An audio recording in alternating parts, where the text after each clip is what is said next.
Applaudissements, insultes. La séance publique du conseil de ville de Rouyn-Noranda de lundi soir a été très mouvementée. Oui, c'était tendu, mais vous savez, je comprends, je m'attendais à ça. J'ai bien entendu les craintes. J'ai bien entendu aussi ceux qui ont dit, fallait en venir là, fallait prendre une décision. Le maire et ses collègues ont décidé en majorité d'appuyer les demandes de la multinationale au gouvernement Legault, soit 7 ans de prévisibilité réglementaire et 18 mois supplémentaires pour réduire ses émissions d'arsenic dans l'air, le tout en échange des investissements pour moderniser la fonderie Horn. On avait deux choix.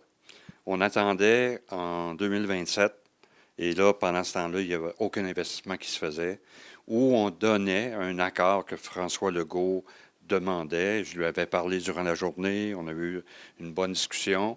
Alors, on donnait cet accord-là pour permettre à Glencore de commencer déjà ses travaux et ses investissements. Face à l'annonce, les réactions dans la salle ont fusé. Mais aujourd'hui, j'en viens à la conclusion que la fonderie, je veux qu'elle ferme parce que c'est la seule façon d'assurer la santé des citoyens. Ça sera un désastre épouvantable.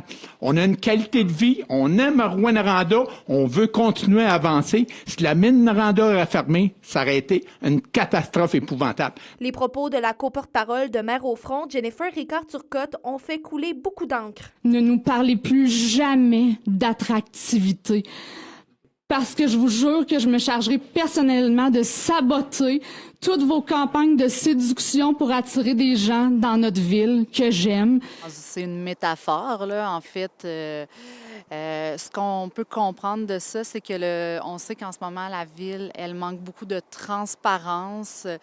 Je dis la ville, en fait. Le gouvernement manque beaucoup de transparence dans la façon de communiquer le risque à la population. Pour le président de la Chambre de commerce et d'industrie de Rouyn-Noranda, Éric Beaupré, les récents développements sont une excellente nouvelle. Bien, on salue la décision du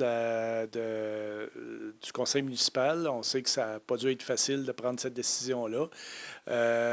Nous autres, la Chambre, on a tout le temps pris position pour que les décideurs se prononcent parce qu'on croit qu'il faut faire avancer les choses, qu'elles soient positives ou négatives. Ne désirant pas commenter la situation devant la caméra, Glencore confirme néanmoins avoir des discussions avec le gouvernement du Québec.